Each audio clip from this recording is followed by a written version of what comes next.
In Cambodia, in Rwanda, in Bosnia, in everywhere, trial has started. So now people are much more concerned about the trial of the war criminals, trial of the perpetrators of the genocide. Now in the world there is a coinage Islamophobia, and we can see two faces of Islam. One Islam which is speaking about peace, and another Islam which is kind of a trading religion. So and that has shattered the fabrics of South Asia and the whole world. So how can we resolve this conflict situation? Well, I won't say that it is the two face of Islam. Islam has only one face. Islam is the religion of peace, religion of submission. And Islam never teaches us to hate other people, to hate other faith, to hate other nations, and to kill innocent people in the name of religion. No, this is not Islam. Those who are using or abusing Islam for their own narrow political purpose, we cannot say that they are the Islamic, rather we say that they are the Islamist. They are using Islam for their own personal benefit. There is no link, nothing to do with the faith Islam in general. So our object is to promote secular human Islam, which was taught by the Sufis, in this land. Starting from Pakistan, India, Bangladesh, we have a very long Sufi legacy, Because of the Sufis, Islam spread so rapidly in the subcontinent. So what they taught us? They have adopted a lot of elements from the local tradition, local faith, and they never taught us to hate other faith or other creed or caste. So that was the bottom line of Sufi Islam in this subcontinent. So what we feel that we are addressing Islamic militancy or Wahhabism or the political Islam, politically, economically, or to some extent culturally, but there is a need to address this nuisance, these demons, theologically also. So that's why in Bangladesh we have invited all the ulemas, the secular, the liberal ulemas who are opposed to the political use of Islam, who believe in Islam is a religion of peace, Islam is a religion of amity, Islam is a religion of submission. So that's why we are asking the ulemas, the Islamic scholars in the South Asian countries, they should come forward. They should rescue Islam from the clutches of those Islamists, those who are abusing Islam. It is the necessity of the Islamic thoughts also.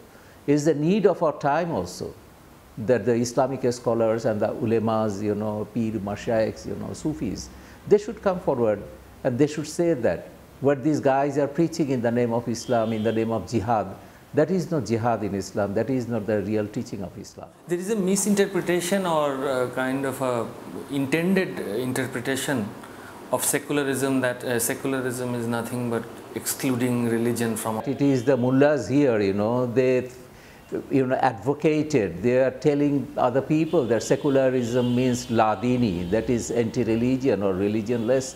But the real meaning of secularism, which was while adopting our secularism was adopted in our constitution in 1972, the father of the nation, Bangabandhu Sheikh Mujibur Rahman, explained it very lucidly, very clearly. He said secularism doesn't mean negation of religion. On the contrary, secularism is very important to keep the sanctity of religion, each and all religion. What he meant with the secularism, that only separation of religion from state and political affairs. We have seen 1971, 3 million people have been killed in the name of religion, in the name of Islam. So that, genocide in the name of Islam, no, we don't like it. We don't want it. We don't like to see the repetition. That's why it is very important, to have a secular democratic constitution in every country and to promote secular humanism in every society. This Indian subcontinent and today's South Asia, it has a heritage and the civilization had been always secular, and you are traveling through South Asia to find out that roots of a secular spirit. Can you focus on this? In fact, you know, when we adopted secularism in our constitution in 1972, just after the liberation of Bangladesh, there were a lot of critics, you know. They said that secularism is quite alien in this land.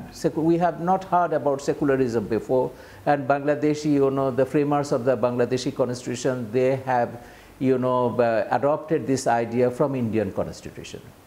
The fact is that Bangladesh adopted secularism in its constitution in 1972, and India adopted secularism in her constitution in 1976. So that is one thing that we never, you know, adopted foreign ideas, but the root of secularism is very much inherent in our society. If you go back to the history, you know, we have seen the ancient Indian literature, you will find these secular views in the Rig Veda. That was written, you know, 6,000 years back. So Rig Veda, you know, if you look into the verses of Brihaspati, he negated, you know, all kind of faith. He preached total atheism. It was so worldly and so, you know, unique expression of atheism or of some kind of agnosticism and some kind of secularism. So that is very much in our society. And if you see the society of Bangladesh also, for several hundred years, you know, Muslims, Hindus, Christians, Buddhists, they lived very peacefully with amity and respect to others, each others. And when this Wahhabism was introduced in Bangladesh or in subcontinent, just 200 years phenomena, so they came here just to, in the name of purifying Islam, they adopted a very rigid Saudi interpretation of Islam. And since then, you know, this rise of political Islam